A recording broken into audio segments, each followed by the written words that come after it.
जी अस्सलाम वालेकुम व्यूवर्स, रिजवान रशीद जो है फिर आपकी खिदमत में हाजिर है।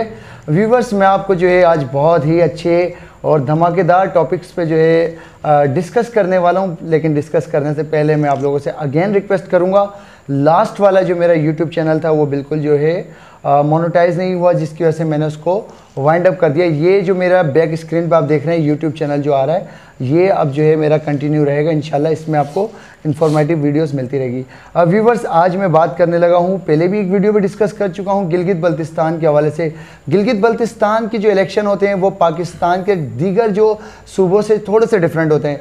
गिलगित बल्तिस्तान के इलेक्शन जो है पाकिस्तान के इलेक्शन से बहुत डिफरेंट होते हैं। यहाँ पे MNA और MPS के जो है इलेक्शन होते हैं, वहाँ पे हमारे जो है Gilgit Baltistan legislative assembly GBLA Gilgit Baltistan legislative assembly के जो है इलेक्शन होते हैं। इसका मतलब ही यही है कि कानून साज असेंबली के जो है इलेक्शन होते हैं।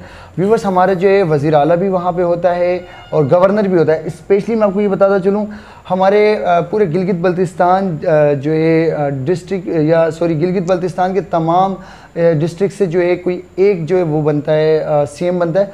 वो CM हमारी नुमाइंदगी इस्लामाबाद में जो है पार्लियामेंट में करता है। व्यूवर्स, क्योंकि अब वहाँ पे इलेक्शन करीब है, 15 तारीख को आई थिंक इलेक्शन है वहाँ पर, तो उसके हवाले से हम बात करने जाएंगे। अस्तोर जो है डिस्ट्रिक्ट अस्तोर में एक करारा सा जो है मतलब इन्वायरमेंट बना हुआ है, बड़ा धमाकेदार इन्वायरमेंट बना हुआ है। इन्वायरमेंट क्या है, एक तरफ पॉलिटिकल वर्कर्स हैं जो अपने कैंडिडेट को सपोर्ट कर रहे हैं, एक तरफ जो है यूनियन का जो है इत्तेफाक होने में आया है, सुनने में आ रहा है बहुत पावरफुल यूनियन इस वक्त जो है बन चुकी है। हकाइक क्या है, डॉक्टर वज़ीर इश्तियाक साहब हमारे साथ मौजूद हैं, इनसे जानते हैं इनकी ज़बानी। सबसे पहले तो अस्सलाम वालेकुम भाई, आपको वेलकम, आप मेरे स्टूडियो आए। डॉक्टर साहब ये बताएं कि इस बार जो है गुदई यूनियन में इत्तेफाक हुआ है, क्या मतलब मामलात हैं, और इत्तेफाक के पीछे जो लोग हैं, इत्तेहाद के पीछे जो लोग हैं, बड़े माशाल्लाह से पावरफुल लोग, बड़े मशहूर और मारूफ लोग समझे जाते हैं। तो इस पर जो है आपका क्या तबसरा है, थोड़ा सा हमारे जो चाहने वाले हैं, आपके जो देखने वाले हैं व्यूवर्स हैं, उनको बताइएगा। बिस्मिल्लाहिर्रहमानिर्रहीम। सबसे पहले तो रिजवान रशीद साहब, मैं आपका शुक्रगुज़ार हूँ कि आपने मुझे मौका दिया अपने इलाके के लिए बात करने के लिए। और दूसरी बात मैं कहना ये चाहूँगा, जो इत्तेहाद और इत्तेफाक में, इत्तेहाद हमेशा आप देखें गरीब और पिसे हुए लोग जो है इत्तेहाद करते हैं, ठीक। और हमेशा ये होता है जो ज़ाती मफादात परस्त लोग होते हैं वो इत्तेहाद को बॉयकॉट करके इस्तेहसाली की तरफ जाते हैं। उनके अपने ज़ाती मफादात होते हैं, वो मेरिट और इत्तेहाद की धज्जियाँ उड़ा के जो है अपने ज़ाती मफादात हासिल करना चाह रहे होते हैं। ठीक। ये जो इत्तेहाद हो रहा है, ये हमारे हल्का 1 में 5 बड़ी यूनियंस है। 5 यूनियंस में से सबसे बड़ा यूनियन जो है गुदई यूनियन है। ठीक। गुदई यूनियन का वोट बैंक सबसे ज़्यादा है, और हमेशा आज से कोई 20-25 साल तक गुदई यूनियन का कैंडिडेट नहीं जीता है, तो भी दूसरी यूनियन से कैंडिडेट जीता है। और उसके जीतने से हमें फ़ायदा होना चाहिए था, लेकिन हमें फ़ायदा हुआ नहीं। उसने अपनी यूनियन पे फोकस किया, अपनी यूनियन पे काम किया। शायद उसने सोचा मैं इधर अपनी यूनियन पे अपने लोगों के काम करूँगा, उन्होंने हमें अपना समझा ही नहीं। सही। वरना तो हम सब एक ही थे और एक हैं अभी भी, लेकिन उन्होंने इतना तवज्जो नहीं दिया, तो हमें ये इत्तेहाद की आवाज़ उठानी पड़ी। ठीक। ताकि हम अपनी यूनियन से पहले अपनी। अच्छा, मैं आपकी बात काट रहा हूँ माज़रत के साथ, मुझे ये बताइएगा कि ये इत्तेहाद माजी में क्यों कामयाब नहीं हुए, ऐसी क्या वजूहात थी कि जो माजी में कामयाब नहीं हुए? इस इत्तेहाद के पीछे कहते हैं ना बिहाइंड द सीन कुछ लोग इन्वॉल्व होते हैं, तो इस इत्तेहाद के पीछे कौन से लोग हैं या अनासिर हैं जो कि प्रॉपर तरीके से, मुनज़्ज़म तरीके से, क्योंकि इत्तेहाद के ज़्यादा ही सुनने में आ रहा है, कौन लोग हैं और सबसे ज़्यादा मुफाद किसका है इस इत्तेहाद से? जी, सबसे ज़्यादा मुफाद तो इस इत्तेहाद से पूरी यूनियन का है, यूनियन के अवाम का है। आज से पहले इत्तेहाद इसलिए नहीं हुआ, वहाँ से जो है 5, 6, 7 अब एक ही यूनियन से कैंडिडेट से इलेक्शन कॉन्टेस्ट करते थे। वो अलग अलग कॉन्टेस्ट करते थे, तो वो आपस में वो टुकड़ों में बटा रहा हमेशा, तो हमें फ़ायदा नहीं हुआ, हमें बल्कि फ़ायदा दूसरे कैंडिडेट को हुआ। पूरी यूनियन जो है टुकड़ों में बट गई, तो मतलब समझे आज तक 80% यूनियन का वोट अपनी यूनियन में ही पड़ा है, लेकिन मुख्तलिफ कैंडिडेट्स की शक्ल में पड़ा है। 20% अवाम, 20% मुफाद परस्त तबका हमेशा दूसरी तरफ ही गया है, वो अब भी जा सकता है। हमें उसकी परवाह करने की भी ज़रूरत नहीं होनी चाहिए। आपके 80% अवाम जब आपके साथ थे तो आपकी जीत यकीनी है। और अभी आप देख लें, ये जो 5-6 जितने भी थे, जिसमें वज़ीर इबादत साहब थे, साहिब खान साहब, डॉक्टर अब्बास साहब, वकील इकबाल साहब, एडवोकेट अच्छा आपके थानदार हाजी फजल साहब, ये 5-6 जो भी अलग अलग कॉन्टेस्ट करते थे, वोट जिसकी वजह से बढ़ता था और नुमाइंदगी नहीं आ पा रही थी, ये सब एक हो गए। एक हो के इन्होंने डॉक्टर अब्बास साहब को जो है ना आगे किया इलेक्शन कॉन्टेस्ट करने के लिए। इन सब का इत्तेहाद हो गया, पूरी आवाम अभी इनके साथ थे। और इत्तेहाद में फ़ायदा पहले अलग अलग करके इन्होंने जो है नुकसान उठाए, तो अब इनको एहसास हो गया शायद। अच्छा, देर आए दुरुस्त है कि अब इसमें अब ये बताएं कि एहसास हो गया, नुकसान जब हुआ उसके बाद इनको जब रियलाइज़ हुआ कि नुकसान हो चुका है, ये नुकसान का पहले मतलब आपके बकौल के एहसास नहीं था? पहले एहसास देखें, 2009 में वज़ीर इबादत साहब को पीपल्स पार्टी ने टिकट भी दिया था, और वज़ीर इबादत साहब पीपल्स पार्टी की जो है ना वफाक में भी हुकूमत थी, उस टाइम भी इत्तेहाद के लिए ही बात की गई थी वज़ीर इबादत की तरफ से कि अभी मेरे पास पार्टी का टिकट भी है, वफाक में भी मेरी पार्टी है, आप मेरे लिए इत्तेहाद करें। उन सब को बुला के इन्होंने जब इत्तेहाद की बात की तो पता नहीं क्या वजूहत थे, मैं तो आपको बता नहीं सकता, लेकिन बहरहाल नहीं हुआ। एक ने बोला मैं इलेक्शन लड़ने आया हूँ, मैंने नहीं करना है, मैं किसी की हिमायत ये वो, तो सब ऐसे ही टुकड़ों में जो है ना उस टाइम बटे रहे। तो वो उसका ये इनके जो है वो टुकड़ों में बटे रहने का फ़ायदा दूसरे कैंडिडेट को, दूसरों को हुआ। अच्छा, मैं आपकी बात को काट रहा हूँ क्योंकि सवाल मेरे दिमाग में है, इसको कंटिन्यू लेके चलेंगे। ये बताएं वज़ीर साहब, आप जो है हफ्ता 10 दिन में कराची आए हैं, जी, क्या वहाँ पे फीलिंग्स हैं यूथ की स्पेशली, क्योंकि आप भी यूथ से कंसर्न हैं माशाल्लाह से, एक यंग डॉक्टर हैं आप, हमारे पाकिस्तान के डिस्ट्रिक्ट अस्तौर के लिए जो एक असासा हैं, बल्कि पूरे पाकिस्तान के लिए आप असासा हैं।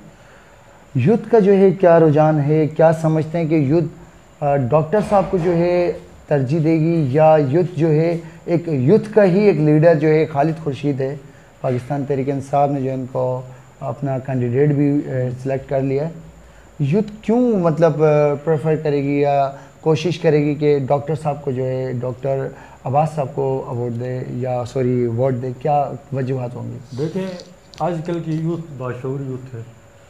आजकल की यूथ समझती है कि कल को पूरी कौम के लिए, पूरे अस्तौर के लिए, पूरे जीबी के लिए आवाज़ उठाने वाले जो शख्स है वो कौन हो सकता है।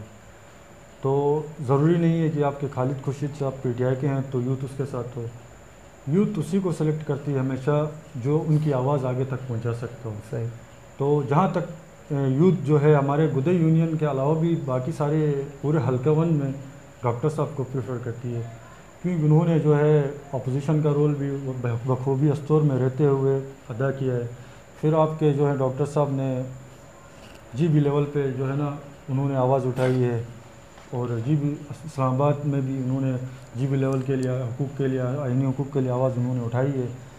तो खालिद साहब तो खैर वो भी अच्छे हैं, मैं किसी को बुरा क्यों कहूँगा, हमारे ही भाई हैं, लेकिन मतलब सियासी इख्तलाफात अपनी जगह, अपनी जगह, ज़ातियात पे जो अच्छा ये एक और, हाँ मैं आपके बात से ही मैंने सवाल मेरे दिमाग में आया, ज़ातियात पे जो है वार हो रहे हैं आजकल, जो है हमारे सोशल मीडिया पे देखा जाए, कोई लीडर है किसी भी पार्टी का, एक रिस्पेक्टेड लीडर है या कैंडिडेट है, मेरा नहीं ख्याल कि हमारी जो कौम है इतनी अनमेच्योर है या नॉन क्वालिफाइड है कि ज़ातियात पे बात करें। ये क्या गलत अमल नहीं? इनके पीछे कोई मखसूस तबका या कोई मखसूस लोग नहीं है जो वहाँ का अमन, वहाँ की मोहब्बत, वहाँ का जो एक भाईचारा है वो डिस्ट्रॉय करना चाह रहे हो? जी बिल्कुल है।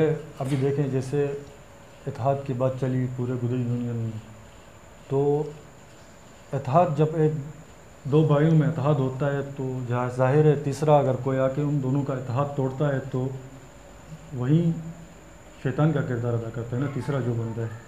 तो जैसे आपने रिसेंटली देखा, कुछ दिन पहले प्रेस कॉन्फ्रेंस भी हो गई इधर, एक दूसरी कुछ कोई 5-6 लोग जो इलाके के थे उन्होंने जो है इत्तेहाद के ख़िलाफ़ प्रेस कॉन्फ्रेंस करी कि हम इत्तेहाद के साथ नहीं हैं, गुदे यूनियन के ही थे, वो भी हमारे बुज़ुर्ग हैं, हमारे भाई हैं, हमारे इज़्ज़तदार हैं, लेकिन हम उनसे यही रिक्वेस्ट करते हैं, इससे पहले भी उन्हीं की वजह से वो टुकड़ों में बटा है।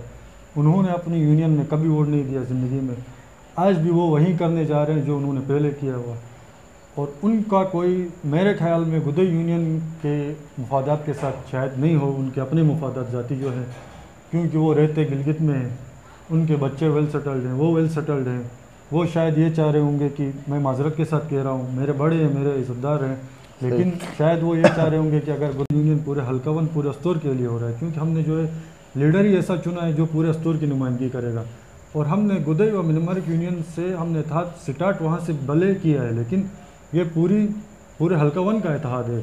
इसमें हम रटू भी जाएंगे, आपके ज़िले वाला यूनियन भी जाएंगे, रामनपुर भी जाएंगे, और वहाँ के भी लोगों से हम यही तवक्का करते हैं। हमने आज तक आपको वोट दिया है, आप भी हमें इस बार हमें भी वोट दे के, हमें नुमाइंदगी दे के, हमारे भी जो है हमारा भी आप इस बार वो करेंगे। और हमें पूरी उम्मीद है कि सब पे इंशाल्लाह इत्तेहाद कामयाब होता नज़र आ रहा है और इंशाल्लाह होगा। अच्छा, कराची में आप मौजूद हैं, इलेक्शन करीब है, क्या आप यहाँ से बैठ के सपोर्ट करेंगे या अमली तौर पे वहाँ जाके अपना वोट कास्ट करके जो है डॉक्टर साहब की जो है हिमायत का इजहार करेंगे? इंशाल्लाह मैं जाऊँगा वहाँ। मैं भी रिसेंटली हफ्ता पहले आया हूँ, मेरे कुछ मामला थे अपने, तो मैं आया था वो निपटाने, वो मैं निपटा चुका हूँ। अब मैंने जाना है इंशाल्लाह वहाँ जाके, लाजमी है। पूरी हमने यूथ ने जो है डॉक्टर साहब को आगे लाने में बड़ा अपना एक किरदार अदा किया है वहाँ दिलसा यूथ फेडरेशन ने, तो इंशाल्लाह हम ना जाएं ऐसा हो ही नहीं सकता। जी अच्छा जी व्यूअर्स, ये जो है हमारे काबिल एहतराम डॉक्टर वज़ीर इश्तियाक साहब हैं, किसी तारीफ़ के ये भी मोहताज नहीं है। इसकी वजूहत ये है कि साबका वज़ीर आज़म यूसुफ रज़ा गिलानी साहब के जो कि गिलगित बल्तिस्तान से मुशीर थे, माउन खुसूसी थे, वज़ीर इबादत अली साहब के ये भतीजे भी हैं, और इनके वालिद साहब की भी एक माशाल्लाह से एक अपनी पहचान है, अपना एक नाम है माशाल्लाह से। आज मैं आपको ये बताता चलूँ कि ये जो डिस्कशन मैंने यहाँ पे की है, इस डिस्कशन का मकसद सिर्फ़ और सिर्फ ये जानना है कि वहाँ की यूथ अमली तौर पे इलेक्शन में जो है कौन सी पार्टी को या कौन से पॉलिटिकल वर्कर को या कैंडिडेट को सपोर्ट कर रही है। ये तो मैंने इन्हीं की ज़बानी जान लिया है डॉक्टर साहब की। डॉक्टर साहब से मैं रिक्वेस्ट करूँगा, डॉक्टर साहब मैंने एक यूट्यूब चैनल बनाया क्योंकि मैं एक सहाफ़ी हूँ, जर्नलिस्ट हूँ। कोशिश हर सहाफ़ी की यही होती है कि वो टीवी चैनल्स के साथ साथ जो है अपने ख़यालात के साथ, जो हम टीवी पे नहीं कर सकते, तो ये सोशल मीडिया का दौर है, इसमें हमने कोशिश की एक छोटी सी कि सोशल मीडिया पे भी हम लेके चलें। तो मेरे व्यूवर्स से या अपने चाहने वालों से रिक्वेस्ट करें, ये मेरे यूट्यूब चैनल को सब्सक्राइब करें और जो है ज़्यादा से ज़्यादा वीडियो शेयर करें। एक रिक्वेस्ट अगर आप जी, मैं आप सब दोस्तों से रिक्वेस्ट करता हूँ कि रिजवान रशीद भाई का यूट्यूब चैनल जो है उसको सब्सक्राइब करें और ज़्यादा से ज़्यादा लाइक और शेयरिंग करें, और बेल आइकन का बटन दबाना ना भूलें। बेल आइकन का बटन जो है वो बेल आइकन का बटन दबाना ना भूलें। शुक्रिया व्यूवर्स। अब जो हमारे एक और मेहमान हैं, हम उनके साथ लाइव आते हैं।